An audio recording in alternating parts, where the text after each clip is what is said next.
दोस्तों, उत्तर प्रदेश वेदर पर आप सभी भाइयों का स्वागत है 28 मार्च की वेदर रिपोर्ट में। और इस वीडियो में हम देखेंगे कि 28 मार्च से लगाकर और आने वाली 4-5 अप्रैल तक किस तरह से उत्तर प्रदेश के भागों पर मौसम बदलेगा और किन किन भागों पर बारिश होने की संभावनाएं हमें नजर आ रही है, क्योंकि कई जिलों पर काफ़ी जोरदार बारिश होने की संभावनाएं भी इस दौरान बनी हुई है। देखिए दोस्तों, फिलहाल उत्तर प्रदेश के भागों पर बादल दिखाई दे रहे हैं और क्योंकि ये पश्चिम विक्षोभ जो है धीरे धीरे आगे की तरफ बढ़ रहा है, इसके कारण सुबह के समय कुछ भागों पर बारिश की गतिविधियां भी हुई। मुजफ्फरनगर, कुछ शामली के भाग थे, इसमें शामिल मुरादाबाद के आसपास के भागों पर, और इधर हापुड़ के साथ साथ एक दो जिले के भाग और भी शामिल थे जिन पर मेघ गर्जना के साथ सुबह या दोपहर के समय बारिश की गतिविधियां देखने को मिली है। बादल कई भागों पर दिखाई दिए हैं, चाहे बागपत हो, गाजियाबाद हो, गौतम बुद्ध नगर हो, कई इलाकों पर बादल जो हैं वे दिखाई दिए हैं, लेकिन बारिश कुछ ही भागों पर हुई है। मैंने आपको कल भी बताया था कि कुछ ही इलाकों पर बारिश होने की संभावनाएं हैं। अब ये बादल बढ़ रहे हैं मध्य से पूर्वी भागों की तरफ, तो यहाँ पर भी कुछ स्थानों पर बारिश होने की संभावनाएं बनी रहेगी आज देर शाम में या देर रात्रि के समय भी।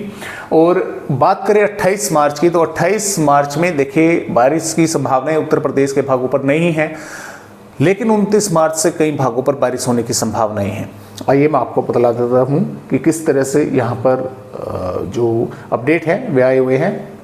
जैसा कि आप यहाँ पर देख पा रहे हैं, 28 मार्च में किसी भी जिले पर बारिश की संभावना नहीं, लेकिन श्रावस्ती, बलरामपुर, सिद्धार्थनगर, महाराजगंज, संत कबीर नगर, कुशीनगर, गोरखपुर, बस्ती, गोंडा और अंबेडकर नगर, देवरिया के भागों पर सुबह के समय बादल दिखाई दे सकते हैं और हो सकता है इक्का दुक्का भागों पर बूंदाबांदी हो जाए।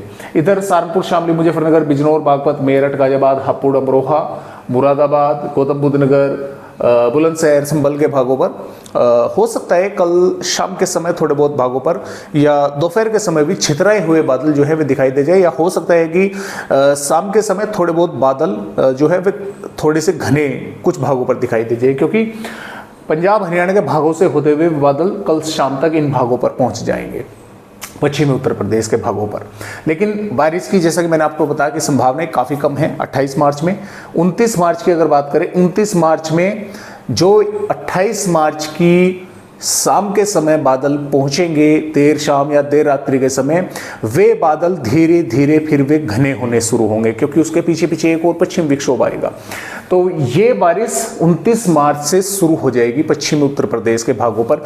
ये बारिश की गतिविधियां 29 मार्च में ज़्यादा संभावनाएं इनकी दोपहर के बाद की है, क्योंकि वे बादल धीरे धीरे इकट्ठे होते रहेंगे, तो दोपहर के बाद या देर शाम में ही होने की संभावनाएं फिलहाल के अपडेटों के अनुसार है। वो मैं कल आपको पूरी तरह से स्पष्ट यानी कि अगले 24 घंटों के दौरान बता दूंगा, यानी कि कल के अपडेट में बता दूंगा। मेघ गर्जना के साथ ये बारिश होगी और ये बारिश की गतिविधियां 30 मार्च में फिर बढ़ेंगी उत्तर प्रदेश के पश्चिमी दक्षिणी भागों पर, यहाँ से बढ़ती हुई ये आगे चलेगी। और 31 मार्च में भी यहाँ पर बारिश होने की संभावना इन भागों पर काफ़ी अच्छी रहेगी और ये धीरे धीरे बारिश की गतिविधि आगे की तरफ शिफ्ट होंगी। और यहाँ पर 1 अप्रैल में इन दक्षिणी भागों पर बारिश होने की संभावना रहेगी और यहाँ पर 2 अप्रैल से फिर लगभग मौसम उत्तर प्रदेश का साफ हो जाएगा।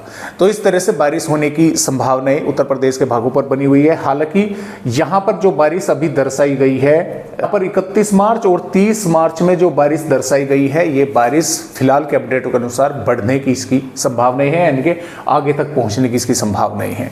तो इस तरह से फिलहाल उत्तर प्रदेश के अपडेट है। आज की वीडियो में बस इतनी ही जानकारी।